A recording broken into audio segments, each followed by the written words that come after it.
ಎಲ್ಲರಿಗೂ ನಮಸ್ಕಾರ ಸ್ನೇಹಿತರೆ. ನೆಲದ ಮೇಲೆ ಪುಟ್ಟದಾಗಿ ಬೆಳೆಯುವ ನೆಲನೆಲ್ಲಿಯ ಆರೋಗ್ಯ ಗುಣ ಮಾತ್ರ ಬೆಟ್ಟದಷ್ಟು. ನೆಲದ ಮೇಲೆ ಹರಡಿಕೊಳ್ಳುವ ಪುಟ್ಟ ಗಿಡ ನೆಲನೆಲ್ಲಿ ಆರೋಗ್ಯವನ್ನು ವೃದ್ಧಿಸಲು ಉತ್ತಮ ಮೂಲಿಕೆಯಾಗಿದೆ. ಮೂರ್ತಿ ಚಿಕ್ಕದಾದರೂ ಕೀರ್ತಿ ದೊಡ್ಡದು ಎನ್ನುವ ಮಾತಿದೆ. ಇದು ಗಿಡಮೂಲಿಕೆಗಳ ವಿಚಾರಕ್ಕೆ ಬಂದಾಗ ಸರಿಯಾಗಿ ಹೊಂದಾಣಿಕೆಯಾಗುತ್ತದೆ. ಯಾಕೆಂದರೆ ಅಂಗೈ ಅಗಲದಷ್ಟು ಇರುವ ಸಸ್ಯಗಳು ಊಹಿಸಲಾರದಷ್ಟು ಪ್ರಯೋಜನಗಳನ್ನು ನೀಡುತ್ತವೆ. ದಿನನಿತ್ಯ ನಮ್ಮ ಕಣ್ಣೆದುರು ಕಳೆಗಿಡದಂತೆ ಕಾಣುವ ಅದೆಷ್ಟೋ ಗಿಡಗಳು ಅನೇಕ ಆರೋಗ್ಯ ವೃದ್ಧಿಸುವ ಗುಣಗಳನ್ನು ಹೊಂದಿವೆ. ಅವುಗಳಲ್ಲಿ ಒಂದು ನೆಲನೆಲ್ಲಿ ಗಿಡ. ಇದರ ಬಗ್ಗೆ ಸಂಪೂರ್ಣ ಮಾಹಿತಿ ನೋಡೋಣ ಬನ್ನಿ. ಅದಕ್ಕೂ ಮುಂಚೆ ನೀವಿನ್ನು ಚಾನಲ್ಗೆ ಸಬ್ಸ್ಕ್ರೈಬ್ ಆಗಿಲ್ಲ ಅಂದರೆ ಈಗಲೇ ಸಬ್ಸ್ಕ್ರೈಬ್ ಆಗಿ, ಹಾಗೆ ವಿಡಿಯೋಗೆ ಲೈಕ್ ಮಾಡಿ, ವಿಡಿಯೋ ಸ್ಕಿಪ್ ಮಾಡದೆ ಕೊನೆ ತನಕ ನೋಡಿ. ಹಾಗೆ ನಿಮ್ಮ ಜಿಲ್ಲೆ ಯಾವುದು ಅಂತ ಕಮೆಂಟ್ ಮಾಡಿ. ಮಣ್ಣಿನಲ್ಲಿ ಪುಟ್ಟದಾಗಿ ಬೆಳೆಯುವ ಈ ಗಿಡದ ಎಲೆಗಳು ಚಿಕ್ಕ ಚಿಕ್ಕದಾಗಿರುತ್ತದೆ. ಮಲೆನಾಡಿನ ನೆಲದಲ್ಲಿ ಹೆಚ್ಚಾಗಿ ಕಂಡುಬರುವ ಈ ಸಸ್ಯ ನೆಲದ ಮೇಲೆ ಹರಡಿಕೊಂಡಿರುತ್ತದೆ. ಇದು ಅನೇಕ ರೈತರ ಆರ್ಥಿಕ ಆದಾಯದ ಬೆಳೆ ಕೂಡ ಹೌದು. 10 ಸೆಂಟಿಮೀಟರ್ನಿಂದ 50ರಿಂದ 60 ಸೆಂಟಿಮೀಟರ್ನವರೆಗೂ ಈ ಗಿಡ ಬೆಳೆಯುತ್ತದೆ. ರೋಗ ನಿರೋಧಕ ಶಕ್ತಿಯಿಂದ ವೃದ್ಧಿಯಿಂದ ಹಿಡಿದು ಶೀತ, ನೆಗಡಿಯಂತಹ ಸಣ್ಣ ಪುಟ್ಟ ಕಾಯಿಲೆಗಳಿಗೂ ಇದು ಉತ್ತಮ ಮನೆಮದ್ದಾಗಿದೆ. ಈ ನೆಲನೆಲ್ಲಿಯನ್ನು ತಂಬುಳಿ, ಕಷಾಯ, ಚಟ್ನಿಯನ್ನು ಮಾಡಿ ಸೇವಿಸಬಹುದು. ಜ್ವರಕ್ಕೆ ಉತ್ತಮ ಮನೆಮದ್ದು. ಆಗಾಗ ಬೀಳುವ ಮಳೆ, ಬಿಸಿಲಿನಿಂದ ಆರೋಗ್ಯದಲ್ಲಿ ಏರುಪೇರಾಗಿ ಜ್ವರ, ಶೀತ ಕಾಡುತ್ತದೆ. ಇದಕ್ಕೆ ನೆಲನೆಲ್ಲಿ ಉತ್ತಮ ಮನೆಮದ್ದಾಗಿದೆ. ನೆಲನೆಲ್ಲಿ ಕಷಾಯವನ್ನು ಮಾಡಿ ಸೇವಿಸಿದರೆ ಜ್ವರ ಬೇಗನೆ ಗುಣಮುಖವಾಗುತ್ತದೆ. ಅಲ್ಲದೆ ದೇಹದ ತಾಪಮಾನವನ್ನು ನಿಯಂತ್ರಿಸಲು ನೆರವಾಗುತ್ತದೆ. ಅಲ್ಲದೆ ದೇಹದಲ್ಲಿ ಕೆಲವೊಮ್ಮೆ ಉರಿಯ ಅನುಭವವಾಗುತ್ತದೆ. ಇದು ಕೂಡ ನೆಲನೆಲ್ಲಿಯ ಬಳಕೆಯಿಂದ ಕಡಿಮೆಯಾಗುತ್ತದೆ. ನೆಲನೆಲ್ಲಿ ಗಿಡವನ್ನು ತಂದು ನೀರಿನಲ್ಲಿ ಚೆನ್ನಾಗಿ ತೊಳೆದು 4 ಲೋಟ ನೀರಿನಲ್ಲಿ ಹಾಕಿ ಚೆನ್ನಾಗಿ ಕುದಿಸಿ, ನಂತರ ಅದು ಅರ್ಧ ಭಾಗಕ್ಕೆ ಇಳಿಯುವಷ್ಟು ಕುದಿಸಿ ಸೋಸಿಕೊಂಡು ಸ್ವಲ್ಪ ಬೆಲ್ಲ ಹಾಕಿಕೊಂಡು ಕುಡಿಯಿರಿ. ಜ್ವರದ ತೀವ್ರತೆ ಜಾಸ್ತಿ ಇದ್ದಾಗ ದಿನಕ್ಕೆ 2ರಿಂದ 3 ಬಾರಿ ಸೇವಿಸಿ. ಜ್ವರ ಗುಣಮುಖವಾಗಿ ದೇಹಕ್ಕೆ ಶಕ್ತಿಯು ಬರುತ್ತದೆ. ಲಿವರ್ನ ಆರೋಗ್ಯಕ್ಕೆ ಹೇಳಿ ಮಾಡಿಸಿದ ಔಷಧ. ನೆಲನೆಲ್ಲಿ ನೋಡಲು ಪುಟ್ಟದಾಗಿದ್ದರೂ ಆರೋಗ್ಯ ಗುಣಗಳ ತುಂಬ ದೊಡ್ಡದು.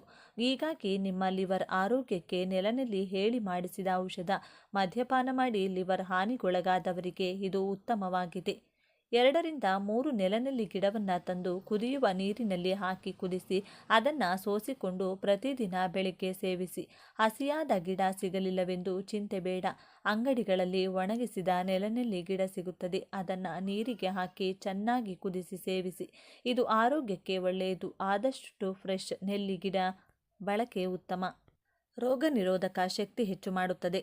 ಬದಲಾಗುತ್ತಿರುವ ಹವಾಮಾನ, ಕೊರೋನಾ ಆತಂಕ, ಮಳೆಗಾಲದಲ್ಲಿ ಹರಡುವ ಕಾಯಿಲೆಗಳು ಆರೋಗ್ಯವನ್ನು ಹದಗೆಡಿಸುತ್ತವೆ. ಇದಕ್ಕೆಲ್ಲ ಕಾರಣ ರೋಗ ನಿರೋಧಕ ಶಕ್ತಿಯ ಕೊರತೆ. ಇದಕ್ಕೆ ನೆಲನೆಲ್ಲಿ ರಾಮಬಾಣದಂತೆ ಕೆಲಸ ಮಾಡುತ್ತದೆ. ನೆಲನೆಲ್ಲಿಯ ತಂಬುಳಿ ಅಥವಾ ಚಟ್ನಿಯನ್ನು ಮಾಡಿ ಊಟದ ಜೊತೆಗೆ ತಿನ್ನುವ ಅಭ್ಯಾಸವಿಟ್ಟುಕೊಂಡ್ರೆ ದೇಹಕ್ಕೆ ರೋಗವನ್ನು ತಡೆಗಟ್ಟಬಹುದಾದಷ್ಟು ಪ್ರತಿರೋಧ ಶಕ್ತಿಯನ್ನು ಪಡೆದುಕೊಳ್ಳಬಹುದು. ಆದ್ದರಿಂದ ನಿಮ್ಮ ಮನೆಯ ಹಿತ್ತಲಿನಲ್ಲಿ ಎಲ್ಲಾದರೂ ನೆಲನೆಲ್ಲಿ ಗಿಡ ಕಂಡುಬಂದರೆ ಅವಶ್ಯವಾಗಿ ಬೆಳೆಸಿ. ಆಪತ್ಕಾಲದಲ್ಲಿ ಉಪಯೋಗಕ್ಕೆ ಬರುವುದು ಪಕ್ಕಾ. ಮೂತ್ರದ ಸಮಸ್ಯೆಗಳಿದ್ರೆ ನೆಲನೆಲ್ಲಿ ಮೂತ್ರದ ಸಮಸ್ಯೆಗಳಿದ್ರೆ ಬೆರಳೆಣಿಕೆಯಷ್ಟು ದಿನಗಳಲ್ಲಿ ಅದನ್ನು ಪರಿಹಾರ ಮಾಡುತ್ತದೆ. ನೆಲನೆಲ್ಲಿ ಗಿಡದ ಎಲೆಗಳನ್ನು ತಂದು ಅದರ ರಸವನ್ನು ತೆಗೆದು ಕುಡಿಯುತ್ತಾ ಬಂದರೆ ಮೂತ್ರಕೋಶದ ಸಮಸ್ಯೆಗಳು ಪರಿಹಾರವಾಗುತ್ತದೆ. ಉರಿ ಮೂತ್ರ, ಮೂತ್ರಕೋಶದ ಕಲ್ಲು, ಯೋನಿಯಲ್ಲಿ ನೋವಿನಂತಹ ಸಮಸ್ಯೆಗಳನ್ನು ಪರಿಹಾರ ಮಾಡುತ್ತದೆ. ನೆಲನೆಲ್ಲಿ ಸೊಪ್ಪಿನ ಬಳಕೆ ಆದಷ್ಟು ಹಸಿದ ಹೊಟ್ಟೆಯಲ್ಲಿರಲಿ. ಆಗ ಮದ್ದು ದೇಹಕ್ಕೆ ತಾಗುತ್ತದೆ. ಬೆಳಗ್ಗೆ ಖಾಲಿ ಹೊಟ್ಟೆಯಲ್ಲಿ ನೆಲನೆಲ್ಲಿ ಸೊಪ್ಪಿನ ರಸವನ್ನು ತೆಗೆದು ಸೇವಿಸಿ. ಇದು ಹೊಟ್ಟೆಯ ಸಮಸ್ಯೆಗಳನ್ನು ಕೂಡ ಸರಿ ಮಾಡುತ್ತದೆ. ಹೊಟ್ಟೆ ನೋವು, ಅಜೀರ್ಣದಂಥ ಅನಾರೋಗ್ಯಕ್ಕೆ ಉತ್ತಮ ಮನೆಮದ್ದಾಗಿದೆ. ಮಧುಮೇಹ ನಿಯಂತ್ರಣ. ಇತ್ತೀಚಿನ ದಿನಗಳಲ್ಲಿ ಮಧುಮೇಹ ಸಾಮಾನ್ಯ ಕಾಯಿಲೆಯಂತಾಗಿದೆ. ಆದರೆ ಅದರ ತೀವ್ರತೆ ಮಾತ್ರ ಕಡಿಮೆ ಇಲ್ಲ. ಆಗಾಗ ಸುಸ್ತು, ತಲೆ ಸುತ್ತುವಿಕೆ ಮಧುಮೇಹಿಗಳಲ್ಲಿ ಹೆಚ್ಚು ತೊಂದರೆ ನೀಡುತ್ತದೆ. ನೆಲನೆಲ್ಲಿ ರಕ್ತದಲ್ಲಿನ ಇನ್ಸುಲಿನ್ ಮಟ್ಟವನ್ನು ಸಮತೋಲನದಲ್ಲಿರಿಸಿ ಮಧುಮೇಹವನ್ನು ನಿಯಂತ್ರಿಸಲು ಸಹಾಯಕವಾಗಿದೆ. ಈ ಕುರಿತು ಹಲವು ಅಧ್ಯಯನಗಳು ಕೂಡ ಸಾಬೀತು ಮಾಡಿವೆ. ಹೀಗಾಗಿ ಮಧುಮೇಹಿಗಳು ನೆಲನೆಲ್ಲಿಯನ್ನು ಬಳಸುವುದು ಉತ್ತಮವಾಗಿದೆ. ನೆಲನೆಲ್ಲಿ ಕಷಾಯವನ್ನು ಮಾಡಿ ಸೇವಿಸಿದರೆ ರುಚಿಯಾಗಿ ಇರುತ್ತದೆ. ಜೊತೆಗೆ ಆರೋಗ್ಯಕ್ಕೂ ಒಳ್ಳೆಯದು.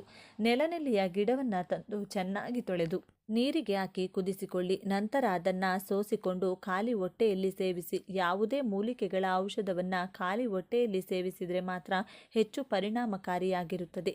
ಆದ್ದರಿಂದ ನೆಲನೆಲ್ಲಿ ನಿಮ್ಮ ಆರೋಗ್ಯ ಸ್ನೇಹಿತ ಎನ್ನುವುದರಲ್ಲಿ ತಪ್ಪಿಲ್ಲ. ಸ್ನೇಹಿತರೆ, ಈ ಗಿಡ ಎಷ್ಟೊಂದು ಪವರ್ಫುಲ್ ಅಂತ ನಾವು ಎಷ್ಟೋ ರೀತಿಯಲ್ಲಿ ಕಾಯಿಲೆಗಳನ್ನು ಗುಣಪಡಿಸಿಕೊಳ್ಳಲು ಲಕ್ಷಾಂತರ ರೂಪಾಯಿಗಳನ್ನು ಖರ್ಚು ಮಾಡುತ್ತೇವೆ. ಆದರೆ ನಮ್ಮ ಸುತ್ತಲೂ ಇರುವಂಥ ಇಂಥ ಗಿಡಗಳು ನಮಗೆ ದೇವರು ಕೊಟ್ಟಂಥ ವರ, ಆದರೆ ಅದನ್ನು ಮಾತ್ರ ನಾವು ಗಮನಿಸುವುದಿಲ್ಲ. ಈ ನೆಲನೆಲ್ಲಿ ಗಿಡವನ್ನು ಮೂಳೆ ಮುರಿದ ಕಡೆ ಯಾವ ಯಾವ ರೀತಿ ಕಟ್ಟಬೇಕು ಅಂತ ನೋಡೋಣ. ಕೆಲವು ನೆಲನೆಲ್ಲಿ ಗಿಡಗಳನ್ನು ಕಲ್ಲುಪ್ಪಿನ ಜೊತೆ ಬೆರೆಸಿ ಅರೆದು ಈ ಮಿಶ್ರಣವನ್ನು ಮೂಳೆ ಮುರಿದ ಕಡೆ ಇಟ್ಟು ಅದರ ಮೇಲೆ ಒಂದು ಬಟ್ಟೆ ಕಟ್ಟಿದರೆ ನಿಧಾನವಾಗಿ ಮುರಿದ ಮೂಳೆಗಳು ಕೂಡಿಕೊಳ್ಳುತ್ತದೆ. ಈ ಮಿಶ್ರಣವನ್ನು ದೇಹದ ಮೇಲೆ ಆಗಿರುವಂಥ ಗಾಯಗಳು ಅಥವಾ ಅಲರ್ಜಿ ಇಡುವ ಕಡೆ ಬಳಸಿದರೆ ಅತಿ ಬೇಗನೆ ಮಚ್ಚೆ ಕೂಡ ಇರದಂತೆ ಅಲರ್ಜಿ ಅಥವಾ ಗಾಯಗಳು ಮಾಯವಾಗುತ್ತೆ. ಸ್ನೇಹಿತರೆ, ಹಲ್ಲುಜ್ಜಿ 10 ನಿಮಿಷದಲ್ಲಿಯೇ ಕೆಲವರಿಗೆ ಬಾಯಿ ದುರ್ನಾತ ಬರುತ್ತದೆ. ಅದಕ್ಕಾಗಿ ಅವರು ಆಗಾಗ ಬಾಯಿ ಮುಕ್ಕಳಿಸೋದು, ದಿನದಲ್ಲಿ 2-3 ಸಲ ಹಲ್ಲುಜ್ಜೋದು, ಮೌತ್ ಫ್ರೆಶರ್ನ ಬಳಸೋದು, ಚೂಯಿಂಗ್ ಗಮ್ ತಿನ್ನುವುದು ಈ ಎಲ್ಲ ಮಾಡ್ತಾ ಇರ್ತಾರೆ. ಆ ನೆಲನೆಲ್ಲಿ ಗಿಡವನ್ನು ಚೆನ್ನಾಗಿ ಕುಟ್ಟಿ ಆ ಮಿಶ್ರಣವನ್ನು 1 ಲೋಟ ನೀರಿನಲ್ಲಿ ಹಾಕಿ ರಾತ್ರಿ ಎಲ್ಲ ಹಾಗೆ ಬಿಟ್ಟು ಬೆಳಿಗ್ಗೆ ಹಲ್ಲುಜ್ಜಿದ ಮೇಲೆ ಆ ನೀರಿನಿಂದ ಬಾಯಿ 3 ಸಲ ಮುಕ್ಕಳಿಸಿದರೆ ಆ ಇಡೀ ದಿನ ಬಾಯಿ ದುರ್ನಾತ ಬರುವುದಿಲ್ಲ. ಇನ್ನು ಶೀತ, ನೆಗಡಿ, ಕೆಮ್ಮು ಸಮಸ್ಯೆ ಇರುವವರು ಈ ನೆಲನೆಲ್ಲಿ ಕಷಾಯ ಕುಡಿದರೆ ಅತಿ ಬೇಗನೆ ಶೀತ, ನೆಗಡಿ, ಕೆಮ್ಮು ಹೊರಟು ಹೋಗುತ್ತದೆ. ಸ್ನೇಹಿತರೆ, ಈ ಗಿಡದ ರಸ 1 ಚಮಚ ಅಥವಾ 1 ಗಿಡದ ಪುಡಿಯನ್ನು 3 ದಿನಗಳ ಕಾಲ 1 ಚಮಚ ತಿಂದರೆ ಕಾಯಿಲೆ ಹೊರಟು ಹೋಗುತ್ತದೆ. ಹಾಗೆ ಹಸಿವಾಗದೇ ಇರುವುದು ಅಥವಾ ತಿಂದಿರುವುದು ಜೀರ್ಣವಾಗದೇ ಇದ್ದರೆ ಈ ನೆಲನೆಲ್ಲಿ ರಸವನ್ನು ಊಟ ತಿನ್ನುವುದಕ್ಕೂ ಮೊದಲು 1 ಚಮಚದಂತೆ ಕೆಲ ದಿನಗಳ ಕಾಲ ಕುಡಿಯುತ್ತಿದ್ದರೆ ಈ ಸಮಸ್ಯೆ ಸಂಪೂರ್ಣವಾಗಿ ಹೊರಟು ಹೋಗುತ್ತದೆ. ನಮ್ಮ ಮನೆಯಲ್ಲಿ ಯಾವ ವಯಸ್ಸಿನವರಿಗಾದರೂ ಸರಿ ಬಿಕ್ಕಳಿಕೆ ನಿಲ್ಲದೆ ಬರುತ್ತಿದ್ದರೆ ನೆಲನೆಲ್ಲಿ ಎಲೆಗಳ ರಸದಲ್ಲಿ ಸ್ವಲ್ಪ ಸಕ್ಕರೆ ಬೆರೆಸಿ ಕುಡಿದರೆ ಕೂಡಲೇ ಬಿಕ್ಕಳಿಕೆ ನಿಂತು ಹೋಗುತ್ತದೆ. ಇನ್ನು ಮಲಬದ್ಧತೆಗಾದರೆ ಈ ಗಿಡ ಅದ್ಭುತವಾಗಿ ಕೆಲಸ ಮಾಡುತ್ತದೆ. ನೆಲನೆಲ್ಲಿ ಗಿಡದ ಎಲೆಗಳನ್ನು ಅರೆದು ಚಿಕ್ಕ ಚಿಕ್ಕ ಗುಳಿಗೆಗಳಂತೆ ತಯಾರಿಸಿಕೊಂಡು ಪ್ರತಿದಿನ ಮಲಗುವ ಮುಂಚೆ 1 ಗುಳಿಗೆ ತಿನ್ನುತ್ತಿದ್ದರೆ ಮಲಬದ್ಧತೆ ಸಂಪೂರ್ಣವಾಗಿ ಗುಣವಾಗುತ್ತದೆ. ಕೆಲ ಮಹಿಳೆಯರಲ್ಲಿ ಮುಟ್ಟಿನ ಸಮಸ್ಯೆ ಇರುತ್ತದೆ, ಆದರೆ ತುಂಬ ದಿನಗಳು ರಕ್ತಸ್ರಾವ ಆಗುವುದು ಅಥವಾ ತಿಂಗಳಿಗೆ 2 ಸಲ ಮುಟ್ಟಾಗುವುದು ಅಥವಾ 2 ತಿಂಗಳಾದರೂ ಮುಟ್ಟಾಗದೇ ಇರುವುದು, ಇಂಥ ಸಮಸ್ಯೆಗಳಿದ್ರೆ ಈಗ ನಾನು ಹೇಳಿದಂಥ ಗುಳಿಗೆಯನ್ನು ಅಕ್ಕಿ ತೊಳೆದ ನೀರಿನಲ್ಲಿ ಬೆರೆಸಿ ಕುಡಿದರೆ ಈ ಸಮಸ್ಯೆ ಪೂರ್ತಿಯಾಗಿ ಹೊರಟು ಹೋಗುತ್ತೆ. 1-2 ಸಲ ಅಕ್ಕಿ ತೊಳೆದು ಆ ನೀರನ್ನು ಚೆಲ್ಲಿ 3ನೇ ಸಲ ಅಕ್ಕಿ ತೊಳೆದು ಆ ನೀರನ್ನು ಮಾತ್ರ ಕುಡಿಯಲು ಬಳಸಬೇಕು. ಗಿಡದ ಕಷಾಯವನ್ನು ಪ್ರತಿದಿನ ಕುಡಿಯುತ್ತಿದ್ದರೆ ಹಾಳಾಗಿರುವ ಲಿವರ್ ಕೂಡ ಸರಿ ಹೋಗುತ್ತದೆ. ಹಾಗೆಯೇ ರಕ್ತದಲ್ಲಿರುವ ಗ್ಲೂಕೋಸ್ ಲೆವೆಲ್ ಕಡಿಮೆಯಾಗಿ ಶುಗರ್ ಹೊರಟು ಹೋಗುತ್ತದೆ. ನೀವು ಈ ಎಲೆಗಳನ್ನು ಬಳಸುವಾಗ ಹಿಂದೆ ಇರುವ ಕಾಯಿ ಸಮೇತ ಬಳಸಬೇಕು. ಹಾಗಾಗಿ ಒಂದೊಂದೇ ಗೆರೆ ಬಿಡಿಸುತ್ತಾ ಕುಳಿತುಕೊಳ್ಳಬೇಡಿ. ಮಧ್ಯದಲ್ಲಿರುವ ಕಡ್ಡಿಯನ್ನು ಬಿಟ್ಟು ಮೇಲಿರುವ ಎಲೆಗಳಿಗೆ ಅಂಟಿಕೊಂಡಿರುವ ಕಡ್ಡಿಯನ್ನು ಪೂರ್ತಿಯಾಗಿ ಬಳಸಿಕೊಳ್ಳಿ. ಇನ್ನು ಪ್ರತಿದಿನ ಈ ಎಲೆಗಳನ್ನು ಹಾಗೆ ಅಗೆದು ತಿನ್ನುತ್ತಿದ್ದರೆ ಮೈಯಲ್ಲಿರುವ ಕೊಬ್ಬು ಕಡಿಮೆಯಾಗಿ ಸಣ್ಣ ಆಗುತ್ತಾರೆ. ಕೆಲವರಿಗೆ ಜ್ವರ ಹೋಗಲ್ಲ, ಆಗಾಗ ಜ್ವರ ಬರ್ತಾ ಇರುತ್ತೆ. ಅಂಥ ಪರಿಸ್ಥಿತಿಯಲ್ಲಿ ಈ ಎಲೆಗಳನ್ನು ಅರೆದು ಚಿಕ್ಕ ಚಿಕ್ಕ ಗುಳಿಗೆಗಳಂತೆ ತಯಾರಿಸಿಕೊಂಡು ಬೆಳಿಗ್ಗೆ 1 ಹಾಗೂ ರಾತ್ರಿ 1 ತಿನ್ನುತ್ತಿದ್ದರೆ ಎಂಥ ಕಠಿಣ ಜ್ವರವಾದರೂ 1-2 ದಿನಗಳಲ್ಲೇ ಹೊರಟು ಹೋಗುತ್ತೆ. ಈ ಗಿಡದಲ್ಲಿರುವಂಥ ಬೇರು, ಕಡ್ಡಿ, ಎಲೆ, ಹೂ, ಕಾಯಿ ಎಲ್ಲವೂ ಕೂಡ ನಮ್ಮ ದೇಹಕ್ಕೆ ಅಮೃತದಂತೆ ಕೆಲಸ ಮಾಡುತ್ತದೆ. ಹಾಗಾಗಿ ಸ್ನೇಹಿತರೆ, ಈ ಗಿಡ ಎಲ್ಲಿ ಕಾಣಿಸಿದರೂ ಬಿಡದೆ ಕಿತ್ತು ತಂದುಕೊಳ್ಳಿ. ನಮಗೆ ಜಾಸ್ತಿ ಸಿಕ್ಕರೆ ಮನೆಗೆ ತಂದ ನಂತರ ಚೆನ್ನಾಗಿ ತೊಳೆದು ಅರೆದು ಚಿಕ್ಕ ಚಿಕ್ಕ ಗುಳಿಗೆಯಂತೆ ಮಾಡಿಕೊಂಡು ಚೆನ್ನಾಗಿ ಬಿಸಿಲಿರುವಾಗ 3 ದಿನಗಳ ಕಾಲ ಒಣಗಿಸಿಟ್ಟುಕೊಂಡ್ರೆ 1 ವರ್ಷದವರೆಗೂ ಕೂಡ ಇದನ್ನು ಉಪಯೋಗಿಸಬಹುದು. ಅಥವಾ ಈ ಎಲೆಗಳನ್ನು ಹಾಗೆ ಒಣಗಿಸಿ ಪುಡಿ ಮಾಡಿ ಕೂಡ 1 ವರ್ಷದವರೆಗೂ ನೀವು ಸ್ಟೋರ್ ಮಾಡಿಕೊಳ್ಳಬಹುದು. ಈ ವಿಡಿಯೋ ಇಷ್ಟ ಆದರೆ ಲೈಕ್ ಮಾಡಿ, ಶೇರ್ ಮಾಡಿ. ಇಂಥ ಹೆಚ್ಚಿನ ಉತ್ತಮ ಮಾಹಿತಿಗಳಿಗಾಗಿ ತಪ್ಪದೇ ನಮ್ಮ ಚಾನೆಲ್ನ ಸಬ್ಸ್ಕ್ರೈಬ್ ಮಾಡಿಕೊಳ್ಳಿ. ಹಿಂದೂ ಧರ್ಮದಲ್ಲಿ ಕೆಲವು ಗಿಡ ಮರಗಳಿಗೆ ವಿಶೇಷ ಸ್ಥಾನವನ್ನು ನೀಡಲಾಗಿದೆ. ಗಿಡ ಮರಗಳನ್ನು ದೇವರ ಪ್ರತಿರೂಪ ಎಂದು ಸಹ ಭಾವಿಸಲಾಗಿದೆ. ವಿಶೇಷವಾದ ಸಸ್ಯಗಳು ಧಾರ್ಮಿಕ ಹಿನ್ನೆಲೆಯ ಜೊತೆಗೆ ವೈದ್ಯಕೀಯ ಶಾಸ್ತ್ರದಲ್ಲೂ ಉತ್ತಮ ಔಷಧೀಯ ಗುಣಗಳನ್ನು ಹೊಂದಿರುತ್ತವೆ. ಅಂತಹ ಒಂದು ಶ್ರೇಷ್ಠ ಶಕ್ತಿಯನ್ನು ಹೊಂದಿರುವ ಸಸ್ಯಗಳಲ್ಲಿ ಎಕ್ಕದ ಗಿಡವೂ ಒಂದು. ಇದರಲ್ಲಿ 2 ಬಗೆಯ ಎಕ್ಕವನ್ನು ಕಾಣಬಹುದು. ಅದರಲ್ಲಿ ಬಿಳಿ ಎಕ್ಕವು ಧಾರ್ಮಿಕವಾಗಿ ಅತ್ಯಂತ ಪಾವಿತ್ರ್ಯತೆಯನ್ನು ಪಡೆದುಕೊಂಡಿದೆ. ಈ ವಿಡಿಯೋದಲ್ಲಿ ಬಿಳಿ ಎಕ್ಕದ ಗಿಡದ ಮಹತ್ವ ಹಾಗೂ ಬಿಳಿ ಎಕ್ಕದ ಗಿಡ ಮನೆ ಹತ್ರ ಇದ್ರೆ ಏನು ಲಾಭ ಎಂಬ ಬಗ್ಗೆ ಸಂಪೂರ್ಣ ಮಾಹಿತಿ ನೋಡೋಣ ಬನ್ನಿ. ಅದಕ್ಕೂ ಮೊದಲು ನೀವಿನ್ನು ಚಾನಲ್ಗೆ ಸಬ್ಸ್ಕ್ರೈಬ್ ಆಗಿಲ್ಲ ಅಂದರೆ ಈಗಲೇ ಸಬ್ಸ್ಕ್ರೈಬ್ ಆಗಿ, ಹಾಗೆ ವಿಡಿಯೋ ಸ್ಕಿಪ್ ಮಾಡದೆ ಕೊನೆ ತನಕ ನೋಡಿ. ಎಲ್ಲರೂ ಭಕ್ತಿಯಿಂದ ಜೈ ಗಣೇಶ ಅಂತ ಕಮೆಂಟ್ ಮಾಡಿ. ವೀಕ್ಷಕರೇ, ಸಾಮಾನ್ಯವಾಗಿ ನೆಗೆಟಿವ್ ಎನರ್ಜಿ ಅನ್ನೋದು ಈಗಿನ ಕಾಲಮಾನದಲ್ಲಿ ಒಂದು ಕೆಟ್ಟ ದೃಷ್ಟಿ ಅನ್ನೋದು ಕಾಮನ್ ಆಗಿಬಿಟ್ಟಿದೆ. ಯಾರೋ ಒಬ್ಬರು ಉದ್ಧಾರ ಆಗ್ತಿದ್ದಾರೆ, ಯಾರೋ ಒಬ್ಬರು ಏಳಿಗೆ ಆಗ್ತಿದ್ದಾರೆ ಅಂದರೆ ಅಷ್ಟೇ ಅವರಿಗೆ ಏನು ಕೆಟ್ಟ ದೃಷ್ಟಿನೂ ಬೀಳುತ್ತೆ ಅನ್ನೋದು ಒಂದು ಭಯ ಇದ್ದೇ ಇರುತ್ತದೆ. ಸಾಮಾನ್ಯವಾಗಿ ಕೆಟ್ಟ ದೃಷ್ಟಿ ಅನ್ನೋದು ತುಂಬ ಏಳಿಗೆ ಆದವರ ಮೇಲೆ ಬೀಳ್ತಾನೆ ಇರುತ್ತೆ. ಸೊ ಕೆಟ್ಟ ದೃಷ್ಟಿ ಮನೆಯವರ ಮೇಲೆ ಬೀಳಬಾರ್ದು, ಹಾಗೆ ಮನೆಗೆ ಎಂಟ್ರಿ ಆಗಬಾರ್ದು ಅಂದರೆ ಮನೆ ಮುಂದೆ ಏನಾದರೂ ಒಂದು ಮರ ಅಂತ ಇರಬಹುದಾ, ಅದಕ್ಕೇನಾದರೂ ಒಂದು ಪಾಸಿಟಿವ್ ಎನರ್ಜಿ ಇದೆಯಾ, ಇದರ ಬಗ್ಗೆ ಹೇಳೋದಾದರೆ ಒಂದು ದೈವಿಕ ವೃಕ್ಷದ ಬಗ್ಗೆ ಹೇಳ್ತೀನಿ. ಯಾರೇ ಆಗಲಿ ಕೆಟ್ಟ ತಂತ್ರಗಳನ್ನು ಮನೆ ಒಳಗಡೆ ಮತ್ತು ಮನೆ ಸದಸ್ಯರ ಮೇಲೆ ಅದನ್ನು ಪ್ರಯೋಗ ಮಾಡೋಕ್ಕೆ ಆಗಲ್ಲ. ಹಾಗಾಗಿ ಆ ದೇವಿ ವೃಕ್ಷದ ನೀವು ಬೇರೆ ಯಾವುದೂ ಅಲ್ಲ, ಎಕ್ಕದ ಗಿಡ. ಎಕ್ಕದ ಗಿಡ ಇದ್ರೆ ಒಳಗಡೆ ಮಾಟಮಂತ್ರ, ತಂತ್ರ, ದುಷ್ಟಶಕ್ತಿ ಪ್ರವೇಶ ಆಗೋದಿಲ್ಲ. ಎಕ್ಕದ ಗಿಡ ಭಗವಂತನಿಂದ ನಿರ್ಮಾಣವಾದಂತಹ ಗಿಡ. ಈ ರಹಸ್ಯ ಬಹಳ ಜನಕ್ಕೆ ಗೊತ್ತಿಲ್ಲ.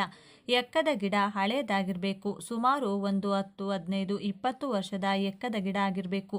ಅದನ್ನು ತೆಗೆದಾಗ ಅದರ ಬೇರಿರುತ್ತಲ್ಲ, ಆ ಬೇರಲ್ಲಿ ಗಣೇಶನ ಮೂರ್ತಿ ಇರುತ್ತದೆ. ಹಳೆಯ ಒಂದು ಎಕ್ಕದ ಗಿಡವನ್ನು ಅದಕ್ಕೆ ಪೂಜೆ ಮಾಡಿ ಈ ಗಿಡವನ್ನು ನಾವು ರಿಮೂವ್ ಮಾಡ್ತಾ ಇದ್ದೀವಿ.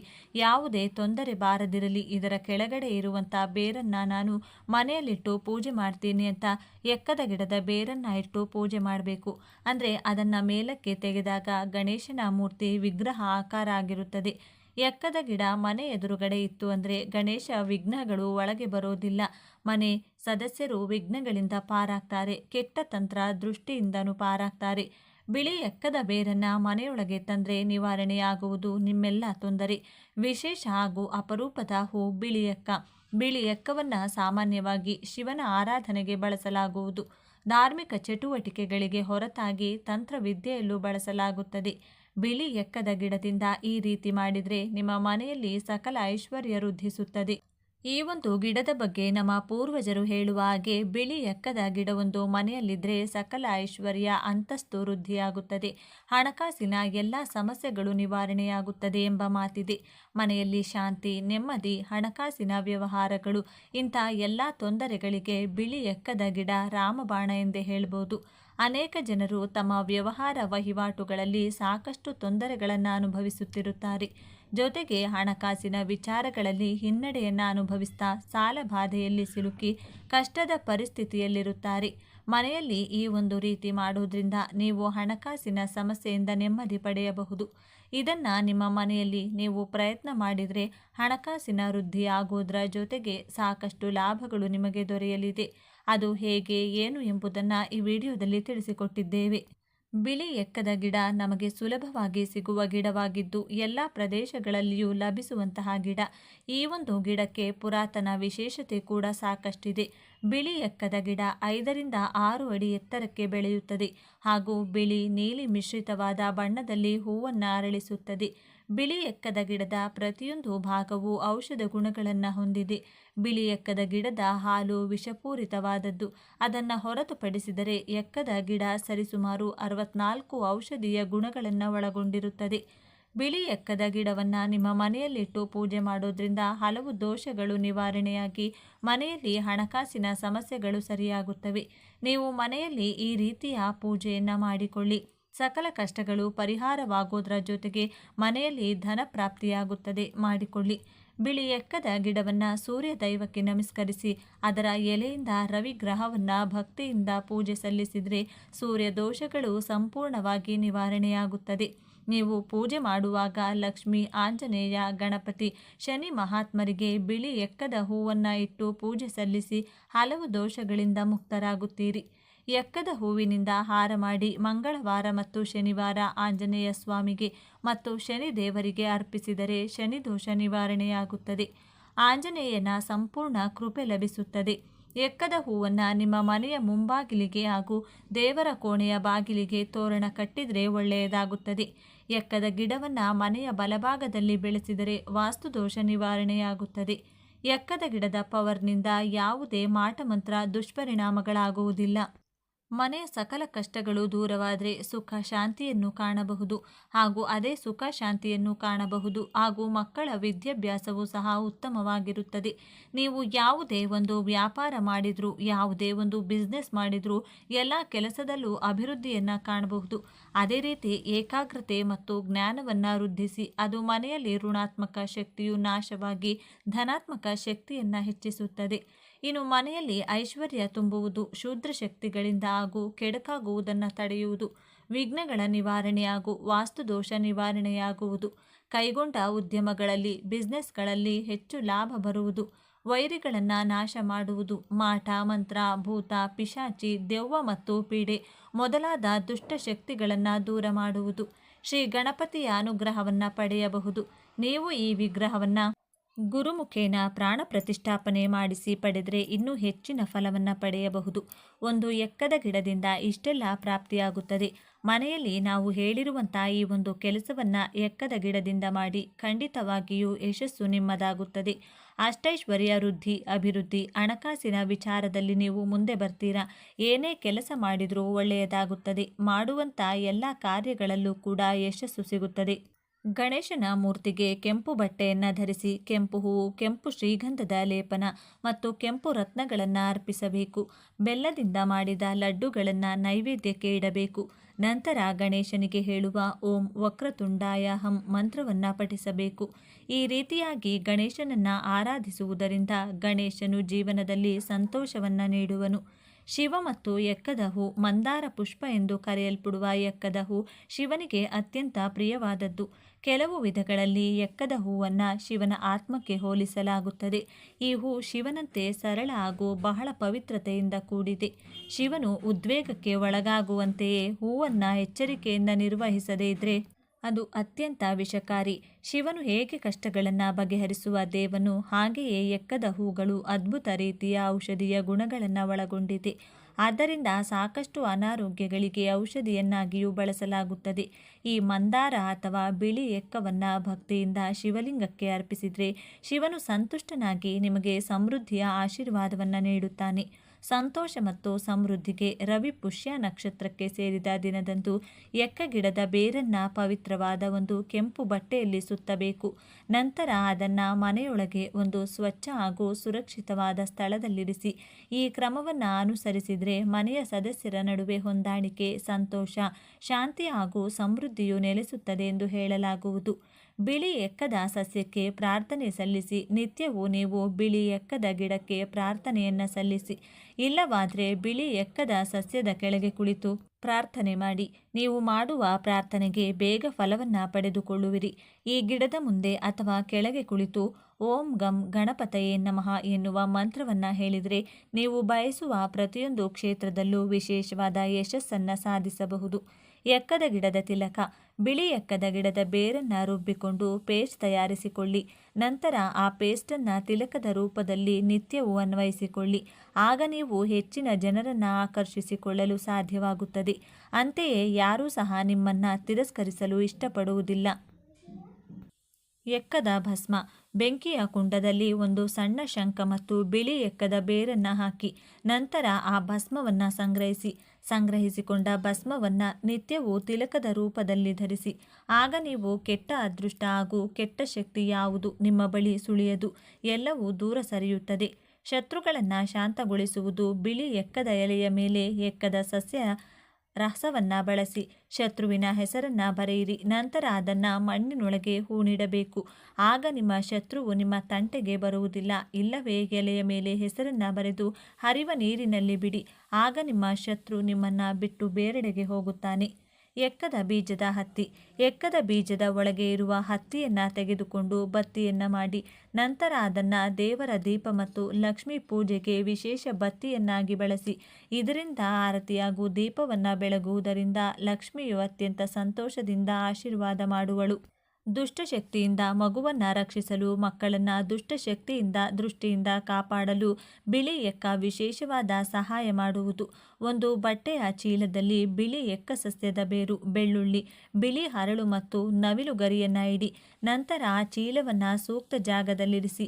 ಹೀಗೆ ಮಾಡೋದ್ರಿಂದ ಮಕ್ಕಳು ಯಾವುದೇ ಕೆಟ್ಟ ಶಕ್ತಿಯ ಕಣ್ಣುಗಳಿಗೆ ಗುರಿಯಾಗುವುದಿಲ್ಲ, ದುಸ್ವಪ್ನಗಳಿಗೆ ಅಥವಾ ಅನಗತ್ಯವಾಗಿ ಹೆದರುವುದಿಲ್ಲ. ಸುರಕ್ಷಿತ ಪ್ರಯಾಣಕ್ಕೆ ಪ್ರಯಾಣದ ಸಮಯದಲ್ಲಿ ನೀವು ಬಿಳಿ ಎಕ್ಕದ ಬೇರನ್ನು ನಿಮ್ಮ ಬಳಿ ಇಟ್ಕೊಂಡ್ರೆ ಅಪಘಾತದ ಭಯ ಇರುವುದಿಲ್ಲ, ಪ್ರಯಾಣವು ಸುಖಕರವಾಗಿರುತ್ತದೆ. ಪ್ರಯಾಣದ ಸಂದರ್ಭದಲ್ಲಿ ಅಪಘಾತದ ಭಯದಿಂದ ಮುಕ್ತಿ ಹೊಂದಲು ನೀವು ಓಂ ನಮೋ ಅಗ್ನಿರೂಪಾಯ ಹ್ರೀಂ ನಮಃ ಎಂಬ ಮಂತ್ರವನ್ನು ಜಪಿಸಬೇಕು. ಸ್ನೇಹಿತರೆ, ಈ ಮಾಹಿತಿ ನಿಮಗೆ ಇಷ್ಟವಾಗಿದ್ದಲ್ಲಿ ದಯವಿಟ್ಟು ಶೇರ್ ಮಾಡಿ, ಲೈಕ್ ಮಾಡಿ ಮತ್ತು ನಮ್ಮ ಚಾನಲ್ಗೆ ಸಬ್ಸ್ಕ್ರೈಬ್ ಆಗಿ. ಎಲ್ಲರೂ ಭಕ್ತಿಯಿಂದ ಓಂ ನಮಃ ಶಿವಾಯ ಅಂತ ಕಮೆಂಟ್ ಮಾಡಿ. ಧನ್ಯವಾದಗಳು.